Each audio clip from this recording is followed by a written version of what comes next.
time for PetSylvania with Dr. Bob Esplin. Dr. Bob guides you through the latest veterinary techniques and procedures to keep your pets in the best of health. PetSylvania is brought to you by Elanco, maker of Trifexis and Comfortis. With your ears up and tails wagging, here is Dr. Bob.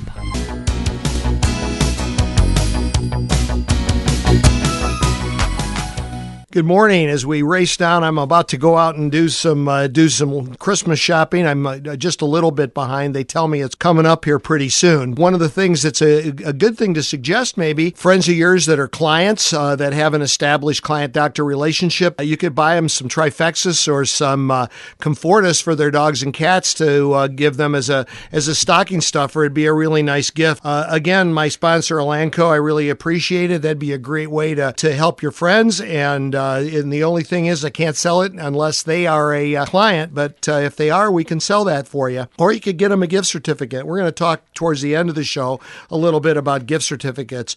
Sylvania Vet, of course, my office, 4801 North Holland, Sylvania at Haroon is a sponsor. We are a 24/7 pet care destination, which means 24/7 means in pet care destination means we are full service. We provide it all from routine wellness care, and that includes exams and vaccines, fecals and heartworm checks, and all the other things that help us maintain a good, healthy pet, to advanced surgical care and advanced surgery, critical care, overnight care, emergency care. So that's what a 24/7 pet care destination means. I want to talk to you about a part of our business that involves enrichment of your dog in their life. We start with puppies, and we spend a lot of time talking about teaching them manners and about housebreaking and how diet plays a role in the housebreaking, and that's the beginnings of helping you enjoy your pet. We spend about a half an hour at those puppy visits. I had a client in over the weekend.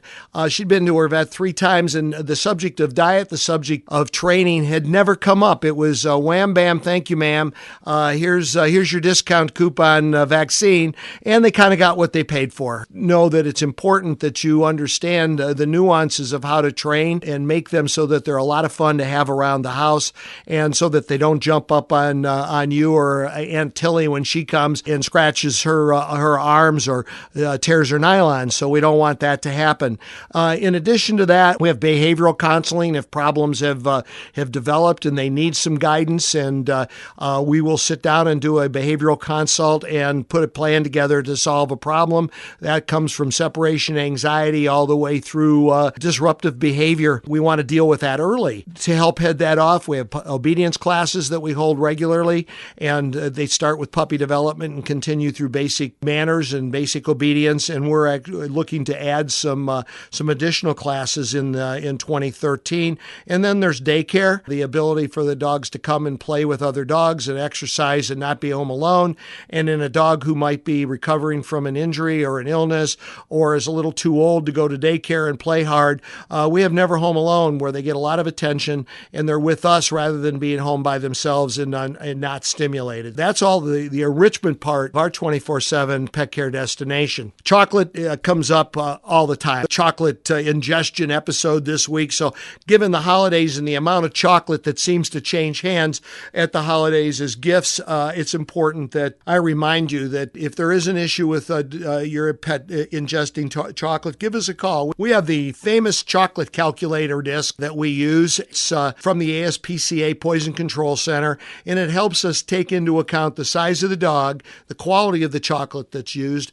Baker's dark chocolate is the strongest, and everything's based off of that. And milk chocolate is the lowest amount of risk associated. So the amount of chocolate, the type of chocolate, and the size of the dog all goes into our magic chocolate calculator, and it tells us: do you have to come in? Do you have anything to worry about? Are there likely to be clinical signs? The dog that we had was a 14-pound dog, ate about 1.5 ounces of milk chocolate. Immediate reaction was, don't think it's a problem, but the chocolate chocolate calculator told us not to worry. The client didn't have to come in. They were relieved, and we gave them an alert of a couple of things to look out for just in case the dog was a little bit of an overreactor, but we were able to deal that. Had a question from somebody in the Toledo Parrot News, got a question forwarded on to me, and we're going to have an article highlighting us in this the most recent edition of the Toledo Parrot News, so you might want to take a look at that. Question was, how often professional dental cleaning? Well, the answer to that isn't a simple, well, once a year or every 6 months or whatever. It depends a lot on, one, the age of the dog, and two, the breed of the dog, and Chihuahuas and Yorkies and Dachshunds are at much higher risk for early dental disease. What are you doing at home? What kind of diet do you feed? Are you brushing your dog's teeth? Are you using any dental chews? All of that plays a role into how often a dog needs to have their teeth cleaned. We see some dogs that literally as young as a year have advanced dental disease and need dentals, and then some other dogs, and not always the bigger breeds, but frequently the bigger breed dogs, they don't need a dental cleaning until they're 8 or 9 years old. But there's very few dogs that wouldn't benefit from a dental cleaning at some point in their life.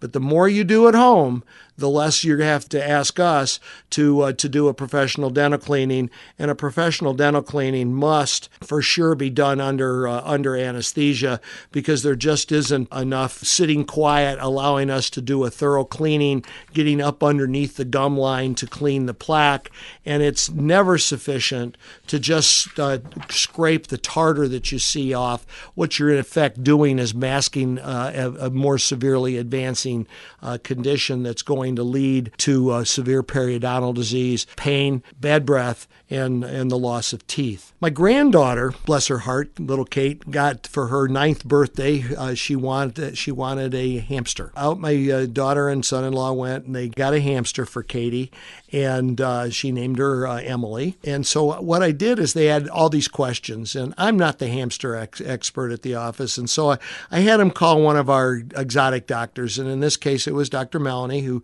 we talked about a little bit last week. And then I had Dr. Andrea write me a little something about hamster care. So I'm going to read and attribute this to Dr. Andrea Wade, read to you what she wrote about husbandry as it relates to having a hamster at home. Hamsters should be housed in an absorbent fiber bedding such as recycled paper products, compressed wheat straw, citrus litter, corn cob, or aspen shavings. Cedar and to a lesser extent pine shavings should be avoided because they release volatile hydrocarbons that can be irritating or harmful to small mammals. Bedding must be changed frequently to avoid fecal and urine buildup. In some cases, that might be every other day, I might add. Fresh water should be available at all times. Water bowls can be tipped and are easily soiled. Therefore, a sipper tube or water bottle system is preferred. Hamsters can be trained to use a water bottle. However, the sipper needs to be checked daily to be sure that it is functioning correctly and does not leak. Hamsters have a simple digestive tract and require a diet higher in energy. Hamsters have a open-rooted incisor teeth which continue to erupt, just like the rabbits that we talked about last week, and so frequently they need to be trimmed, or they need to have things that they can chew on that'll help wear them down. Hamsters are well known for their ability to escape. Their enclosures need to be resistant to gnawing. Hamsters can be housed in aquariums with screen tops, multi-level wire cages with a solid plastic base, or plastic cages with connecting tubes. They will use exercise wheels and nest boxes. Hamsters are burrowing animals and prefer a deep layer of bedding. The cage needs to be cleaned frequently. Hamsters in the wild are omnivorous, hoard food, and are coprophagic. They will eat their poop. Pet hamsters are usually fed a commercial hamster mix containing 16 to 20% protein, 60 to 65% carbohydrate, and 5 to 7% fat, which can be supplemented with fruit, vegetables, and nuts. Common disease problems in hamsters include diarrhea, dental problems because of the overgrowth of the teeth, and hair loss due to parasites or an adrenal gland disease. Excessive drinking, urination, bite wounds, and neoplasia, which is cancer, also occur in hamsters. So hamsters, just like your dog, just like your cat, just like your bird, need to come in for once yearly examinations and then possibly more frequently than that, to have teeth trimmed and nails trimmed. It's really important that you keep a hamster's nails trimmed nice and short. They won't do it themselves. And we'll be back.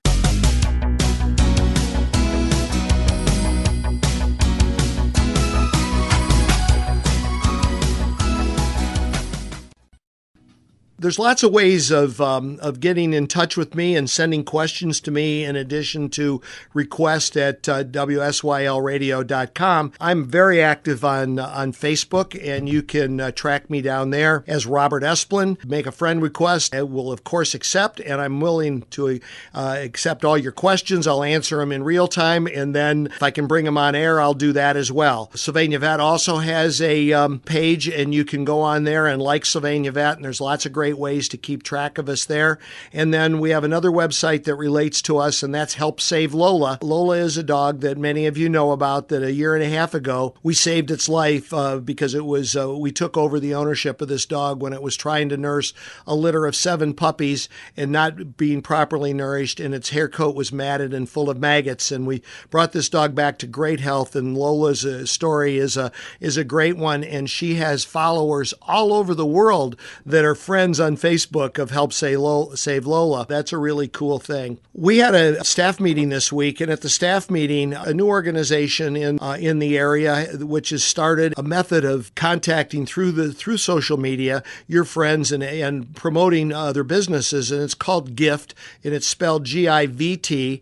And if you go to GIVT.com, you can learn more about Gift, and you can download their app onto your smartphone, and then you can send gift certificates to a large variety of area businesses through the Gift app, and Sylvania Vet's on there. And so if you know someone that is an animal owner and you're a client and you would like to recommend them to come, you can send them a gift certificate, and that'll get them $20 off on their first visit. There are chronic diseases that affect dogs and cats all the time. One of the things that we want to do is that these animals need to be tested. And so these diseases, we certainly test if we're uncertain as to why an animal is ill, and we're looking for the cause. But let's take an example. If we diagnose a dog or a cat as being diabetic, it's not sufficient to say, here's the medicine, and now we'll see you next year. Diabetic animals need to be tested and evaluated regularly as we regulate the diet. We regulate insulin if it's necessary. It's almost always necessary in dogs, and there's a variety of ways of doing that testing. A glucose curve is a 12-hour series of tests, which we're able to do because we're there all the time. We can do a 12-hour test very easily, but there's also another test that can be done that a 12-hour test is called a glucose curve. Another test that we can do is a one-sample fits-all kind of thing, and it's called a fructosamine. And basically, it gives us an average of the blood sugar levels over a period of 2 weeks, and it tells us if we're able to, if we have to up-regulate or down-regulate the insulin doses, if we have to modify the diet. Testing urine is not an effective way of adjusting insulin doses and should not be done. We do routine testing every year on dogs for heartworm disease. But in addition, with that blood sample that we run, we're testing for 3 other diseases. There are 2 strains of a rickettsial disease called Ehrlichia. Rickettsia is a bacteria-like thing. These are all tick-transmitted diseases. Ehrlichia, anaplasma, and Lyme disease. And so when we draw that one blood sample, we're actually testing for 6 different diseases. And we had a dog come in this week, and the owner was confident that she had never known the dog to have a tick, And sometime between January of last year and December of this year, not only had the dog had a tick or more, but it had developed Ehrlichia and was starting to show clinical signs of the Ehrlichia disease. So we got it early, and we were able to get some treatment started, and I fully expect things to get better. When we test urines for infection, there's only one way to test a urine for infection, and that's a sterile urine collection by doing a technique called cystocentesis. Cystocentesis involves putting a sterile needle into the bladder and collecting a urine sample. Catheterized samples, caught samples are just not effective. They are not sterile, and you cannot make a diagnosis. You can rule out an infection off of a caught sample that if it looks perfectly healthy, you can pretty much bet that your dog does not have an infection. But good luck trying to get a free catch sample on a cat. That's really a challenge. They rarely will pee when you're around, and they squat so low to the ground you can't get anything underneath there to catch the urine if you need to. So if you suspect that your dog might have a urinary tract infection, urgency, frequent trips outside, straining to go, you see some urine, there's some blood in it, excessive licking in their genital parts. Those are all clinical signs that we associate with a urinary tract infection. You should schedule an appointment to have a sterile urine collected. One of the most common growths that we see in dogs is a growth called a lipoma. And they are rounded masses that can literally occur anywhere under the skin. When you're rubbing your dog and feeling your dog, you'll feel this lump, and there's always a concern as to what that lump might be. And if it's growing rapidly, then I would tell you to pay immediate attention to it. But if if you just notice it and there's a routine visit coming up anytime soon, it can probably wait until then. And so to be on the safe side, we're going to stick a needle in that, and we're going to do what's called a fine needle aspirate, and we're going to look at cell types on a slide under the microscope, and we're going to be able to tell if it's a lipoma. In many cases, lipomas can be left, and they aren't a big deal. Other cases, sometimes if they're on a leg and they're not free moving, or they're in an armpit or up in the groin, and if they start to grow, they can be a problem, and they may need to be removed. Removing them when they're smaller then is much easier on the dog, of course. It is an anesthesia procedure if you're going to remove them. We do have a technique that we are using and have used successfully in a number of animals who have medium-sized lipomas, and we can do liposuction on those, and we can remove the majority, about 90-95% of the mass. And interestingly enough, they don't seem to come back. I think that's a pretty nice technique. It's still an anesthesia procedure. There's definitely discomfort associated with it, but it's not as invasive, and the side effects of fluid building up in the site where we remove the growth, or the dog biting and chewing the stitches out, isn't as big a deal. So liposuction is a viable option, and to the best of my knowledge, Sylvania Vet's the only practice in the area that does liposuction on lipomas. And I will throw the qualifier in there that not every lipoma, no matter its size, can be managed by liposuction. We have to assess it and make good clinical decisions as to what's the best way to do that surgery. We talked a little bit last week that you can't diagnose a dog with thyroid based on just a T4, but in cats, a T4 is pretty much the only test we ever run, because low thyroid almost never exists in the cat, but high thyroid does, and the T4 is very telling in almost every case. And so when we see a cat that is acting strange, has behavioral changes, is eating great, and is losing a lot of weight, maybe has come in and looking pretty skinny, things that we're looking for is hyperthyroidism. We'll be feeling their neck alongside their windpipe, the trachea, and we'll be feeling for a thyroid gland in that area.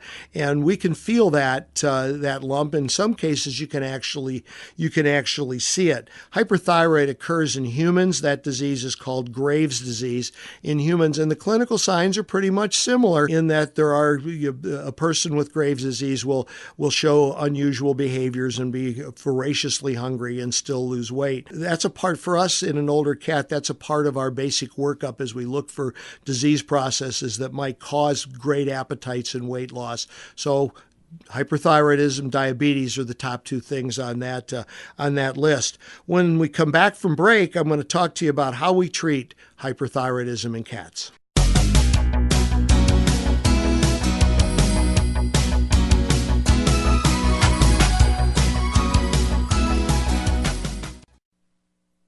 I'm going to tell you about how we treat hyperthyroidism in cats, and there's actually 4 ways.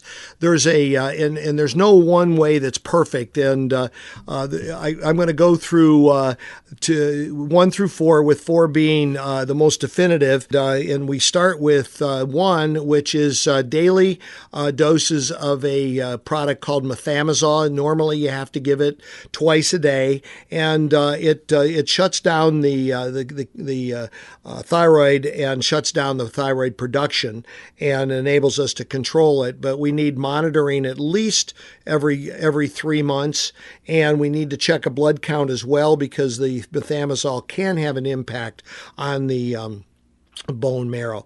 The next way for us to treat it is with surgery. We can get the thyroid under control by using methimazole, and then we can go to surgery and remove the offending enlarged thyroid gland, and that works really well. Unfortunately, it frequently occur in the other gland, and then somewhat later in life we may have to go back and remove the gland from the other side as well.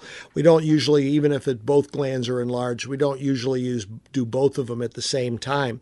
The third way is a diet, and it's brand new. It's made by Hills, the prescription diet people, and it's called YD. YD is a low iodine diet, and what they have learned is that by reducing the iodine in the diet, they're able to manage the hyperthyroidism in almost every cat, and it's safe to use in the other cats in your house. So you could feed YD to everybody and be okay.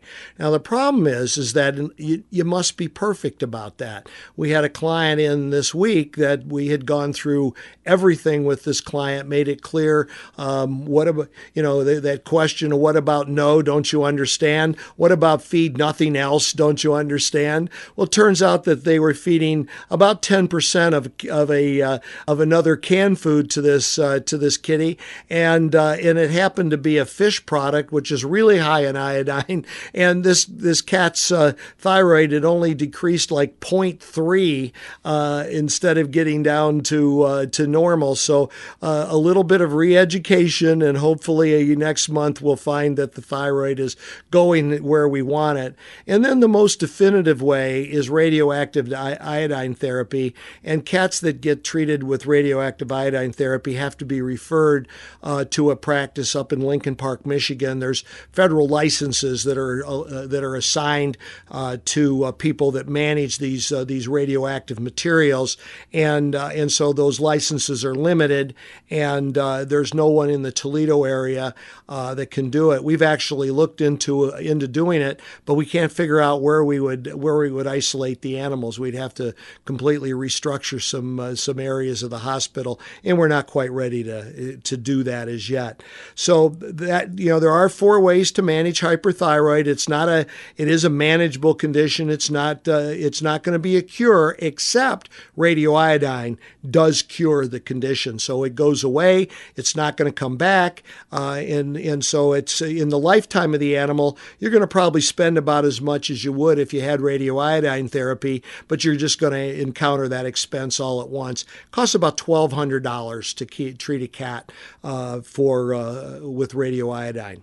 It's a lot less with the other ways, but the cumulative cost of monitoring and the cost of the procedure and the medications will bring it in. We have gift certificates at Sylvania Vet, and we would highly recommend that you get a gift certificate for a friend that you know is a client, or get a gift certificate for somebody that you'd like to have become a client, and that would be a great Christmas gift. We have breed mugs, so that some of these are really nicely made 16-ounce mugs that you can come in, and there's a beautiful picture of your breed. I've got a couple of my Portuguese water dog mugs. I got a brown one and a black one, and they look great. They really look like the breeds, and so I want to encourage you to do that. I'll just remind you now about our hospital hours. Christmas Eve will be closed with the doctor on call and people and our overnight staff in the hospital all day. Christmas Day, of course, we're closed as well. Same situation with the staff. I really appreciate my staff. We're open till 5 on New Year's Eve, and then we'll be closed on New Year's Day. And on the 2nd, we'll be kicking off 2013 and going full go. So I'm going to wish you the best of holidays. We'll be doing that again, but we're all in the holiday mood right now. We're coming towards the end of Hanukkah, so I wish my Jewish friends a really great holiday season. There's only one greatest pet, and it lives in your home. You have been listening to PetSylvania with Dr. Bob Esplin on WSYLradio.com. PetSylvania is brought to you by Elanco, maker of Trifexis and Comfortis. Tune in every Saturday at 10 a.m. as Dr. Bob explains the latest in veterinary care and answers your questions. You can email your pet questions to requests@WSYLradio.com, and Dr. Bob will answer them on a future show.